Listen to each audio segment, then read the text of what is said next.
आज हम कर रहे हैं फ्रेमिंग ऑफ कॉन्स्टिट्यूशन। कंट्री जो है आसानी से गवर्न कर पाए, जो भी गवर्नमेंट आए वो आसानी से उसके बेसिस पर गवर्न कर पाए, तभी हमने जो है कॉन्स्टिट्यूशन को बनाया। अब है कि इंपॉर्टेंस क्या है कॉन्स्टिट्यूशन की। कॉन्स्टिट्यूशन जो है हमारा बेसिक और सबसे इंपॉर्टेंट डॉक्यूमेंट है। जो भी हमारे कंट्री के कानून है वह सबके सब कॉन्स्टिट्यूशन पर आधारित है। कंट्री का जो कॉन्स्टिट्यूशन होता है या जो उसकी कॉन्स्टिट्यूशनल लॉज होती है वह पूरी तरह से जो भी प्रावधान है उससे संबंधित होती है। कॉन्स्टिट्यूशन सबसे सुपीरियर माना जाता है, चाहे कितनी भी लॉज है कंट्री की। कॉन्स्टिट्यूशन संविधान सबसे ऊपर है। इसमें जो है लगातार समय समय पर बदलाव भी होते रहते हैं, जैसा कि लोगों की आकांक्षाएं हैं उसके अनुसार उम्मीदें हैं, उनके हित हैं, साथ ही साथ इमोशनल भावनाएं जो है उसके अकॉर्डिंग। इसीलिए रीजन कहाँ है कि कॉन्स्टिट्यूशन जो है वह एक लाइव और बेसिक डॉक्यूमेंट है। अब देखते हैं प्रोसेस क्या था फ्रेमिंग करने का कॉन्स्टिट्यूशन का। इंडिपेंडेंस से पहले जो ब्रिटिश गवर्नमेंट थी उसने 25 मार्च 1946 को ड्यूटी दे दी कैबिनेट मिशन को, जो कि 3 मेंबर्स की थी। क्या आप सॉल्यूशन निकाले? जो भी सवाल है इंडिया के इंडिपेंडेंस से संबंधित, उससे जो भी आप कहते हैं सॉल्यूशन निकाल सकते हैं वो निकाले।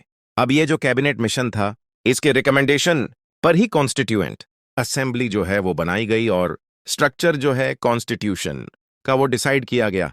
कॉन्स्टिट्यूएंट असेंबली में लगभग 389 मेंबर्स थे, जिसमें बहुत सारे मेंबर्स जो है वह अलग अलग रिलीजन, कास्ट, जेंडर और ग्रुप को बिलोंग करते थे। लोगों की जो कि बहुत ही अलग ही जियोग्राफिकल डिवर्सिफिकेशन से आए हैं, मतलब अलग अलग क्षेत्रों से आए हैं। हो पॉलिटिकल रिप्रेजेंटेटिव, हो एक्सपर्ट, हो कई सेक्टर्स से, इन सबको जो है शामिल किया गया और तब एक कॉन्स्टिट्यूएंट असेंबली बनी 389 मेंबर्स की। जवाहरलाल नेहरू, सरदार वल्लभ भाई Patel, Maulana Abul Kalam Azad, Shyama Prasad Mukherjee, HP Modi, HV Kamath, Frank Anthony, Kanhaiyalal Munshi, Krishnaswami Iyer, Baldev Singh और विमेन रिप्रेजेंटेटिव में सरदेवीर सिंह नायडू, विजय लक्ष्मी पंडित, ये सब लोग मेंबर्स थे कॉन्स्टिट्यूएंट असेंबली के। Doctor Rajendra Prasad, president constituent assembly. Drafting committee appoint करी गई ताकि कॉन्स्टिट्यूशन को ड्राफ्ट किया जाए। उसके चेयरमैन थे डॉक्टर भीमराव अंबेडकर। तो इस तरह से कॉन्स्टिट्यूएंट असेंबली जो है उसने अपनी वर्किंग शुरू करी 9 नवंबर 1946 को। कॉन्स्टिट्यूएंट असेंबली ने काम करना शुरू किया 9 नवंबर 1946 से। अब ये जो कॉन्स्टिट्यूएंट असेंबली थी ये मिली लगभग 160 सेशंस के लिए, जो कि 2 साल 11 महीने 17 दिन का वक्त था।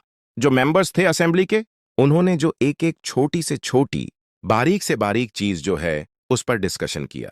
हर एक डिटेल क्या होना चाहिए, प्रावधान, जो भी मैटर्स थे कॉन्स्टिट्यूशन से संबंधित अलग अलग कंट्रीज में, हर एक चीज पर बारीकी से ध्यान किया और उसके बाद विचार विमर्श के ही इसको बनाया। कॉन्स्टिट्यूशन में जो है 295 आर्टिकल से 8 अपेंडिक्स हैं, पर अमेंडमेंट के बाद यानी चेंजेस के बाद से 395 आर्टिकल्स और 9 अपेंडिक्स हैं। और इस तरह से कॉन्स्टिट्यूशन जो है वह फ्रेम हुआ 26 नवंबर 1949 को। कॉन्स्टिट्यूशन को यूनानिमस तौर से पास किया गया कॉन्स्टिट्यूएंट असेंबली में। 26 जनवरी 1950 कॉन्स्टिट्यूशन ऑफ इंडिया जो है वह लागू हुआ और इंडिया जो है एक रिपब्लिक नेशन के तौर पर डिक्लेयर किया गया।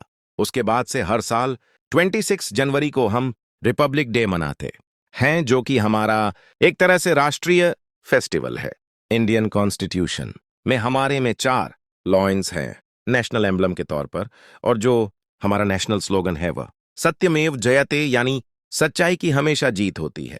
कॉन्स्टिट्यूशन ने अपने सिटीजन्स के लिए जो है सिटीजनशिप दी है, राइट्स दी हैं, ड्यूटी दी हैं, लोगों को डायरेक्ट प्रिंसिपल दिए हैं। स्टेट पॉलिसी के लिए यूनियन स्टेट रिलेशंस, इलेक्शन और इमरजेंसी प्रोविजन। इसीलिए कॉन्स्टिट्यूशन ऑफ इंडिया सबसे ज्यादा डिटेल और सबसे ज्यादा बड़ा नेशनल डॉक्यूमेंट माना जाता है। अब है व्हाट इज प्रेएम्बल। प्रेएम्बल सबसे इंपॉर्टेंट कॉन्स्टिट्यूशन का। इंडियन कॉन्स्टिट्यूशन शुरुआत ही प्रेएम्बल से करता है। जो शब्द लिखे गए हैं प्रेएम्बल में वह हमारे संविधान की आत्मा को दर्शाते हैं। अब जो वर्ड्स डिस्क्राइब किए गए हैं प्रेएम्बल में वो क्या है? Preamble, we people of India have solemnly resolved to constitute India in a sovereign, socialist, secular, democratic republic and 2. Secure honest citizen, justice, liberty, equality, fraternity और फिर यहां दिया गया है In ever constituent assembly, this is 26th day on of November 1949, do hereby adopt, enact and give ourself this constitution. ये जो है हमारे प्रेम्बल में दिया गया है। अब प्रेम्बल जो है इसमें 1946 तक, पर जो 42nd कॉन्स्टिट्यूशनल अमेंडमेंट हुआ 1946 में, उसमें जो वर्ड है सोशलिस्ट, सेक्युलर, यूनिटी और इंटीग्रिटी ऑफ नेशन, ये भी जो है ऐड कर दिए गए हैं। ये जो प्रेम्बल है ये हमें बताता है कि फंडामेंटल और ऑब्जेक्टिव्स क्या है कॉन्स्टिट्यूशन के, उसकी एम, आइडियाज और प्रिंसिपल्स क्या है। इसलिए प्रेम्बल स्ट्रेट अवे हमें बिल्कुल एक क्लियर इंसाइट देता है कि वेलफेयर के रूल्स क्या है। प्रेम्बल रिफ्लेक्ट करता है कॉन्स्टिट्यूशन जो फ्रेमर थे उनका क्या एक सोच थी, उसको जो है दर्शाता है। अब देखते हैं इंपॉर्टेंस क्या है प्रेम्बल का। प्रेम्बल जो है एक सोल है हमारे कॉन्स्टिट्यूशन का और बहुत ही ज्यादा जरूरी है फ्रेमिंग करने के लिए, किसी भी लॉ की या उसकी व्याख्या करने के लिए। प्रेम्बल से हमें प्रॉपर गाइडेंस मिलती है। क्या पॉलिसी है किसी भी लॉ को फ्रेम करने के लिए, उसको समझने के लिए प्रेम्बल एक बहुत इंपॉर्टेंट रोल प्ले करता है। ये एक बहुत यूजफुल टूल है जिससे कोई भी कॉन्स्टिट्यूशन की व्याख्या में की परेशानी ना आए।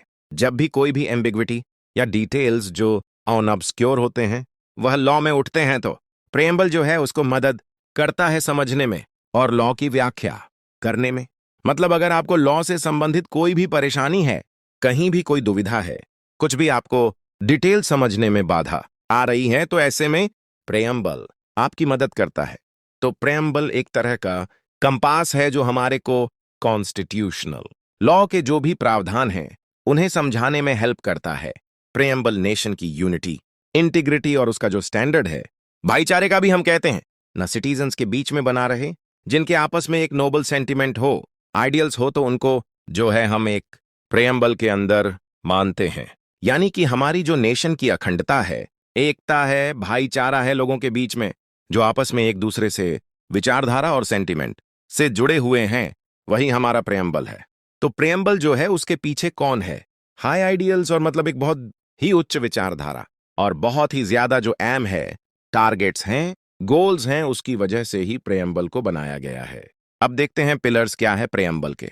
यहां जो वर्ड्स दिए गए हैं प्रेम्बल में वह है we people of India, sovereign, socialist, secular, democratic republic, justice, liberty, fraternity and equality.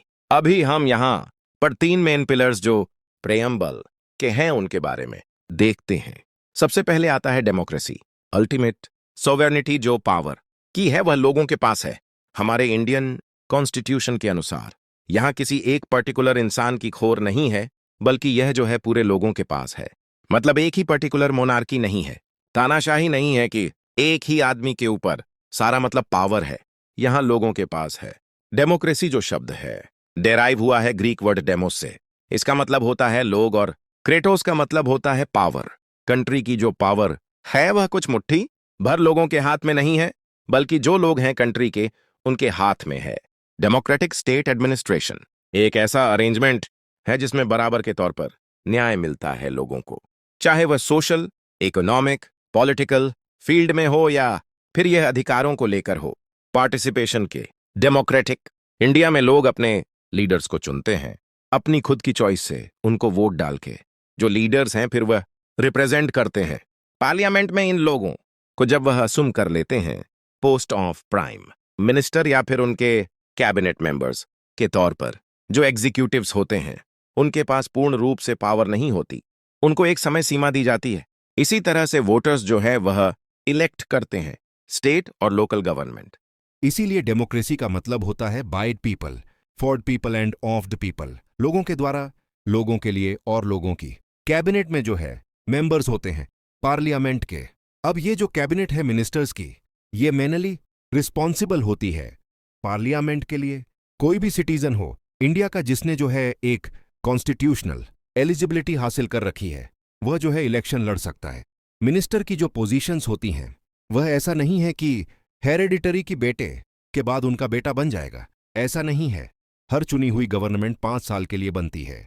अब यहां पर गवर्नमेंट जो है काम करती है उन प्रिंसिपल्स पर कॉन्स्टिट्यूशन के जो दिए हुए हैं, और फिर इसीलिए कहा जाता है इसे रिस्पॉन्सिबल गवर्नमेंट।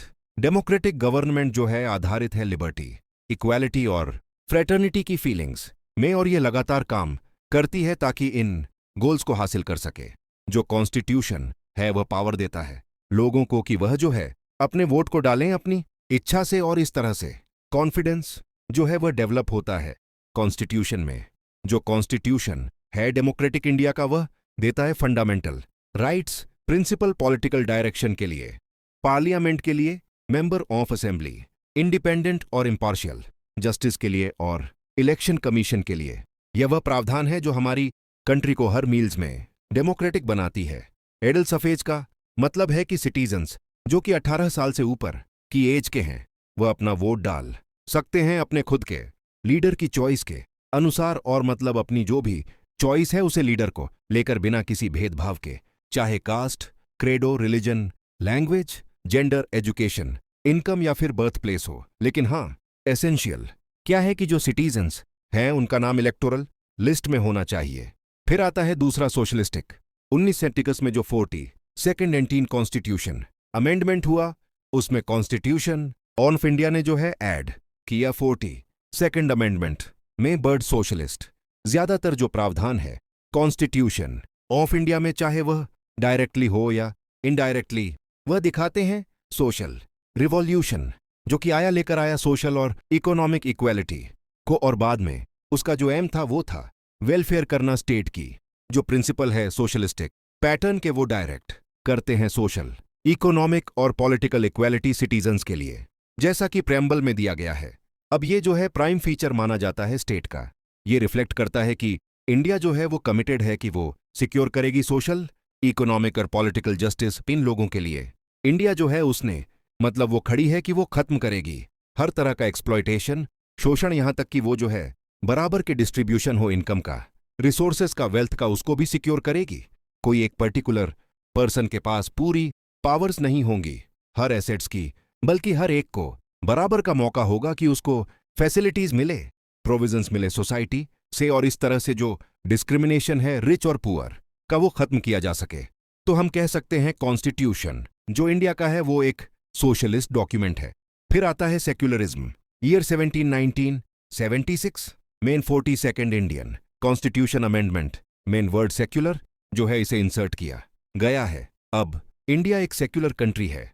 इंडिया कभी भी एक पर्टिकुलर रिलीजियस कंट्री नहीं बन सकती, जैसा कि कॉन्स्टिट्यूशन में प्रावधान है।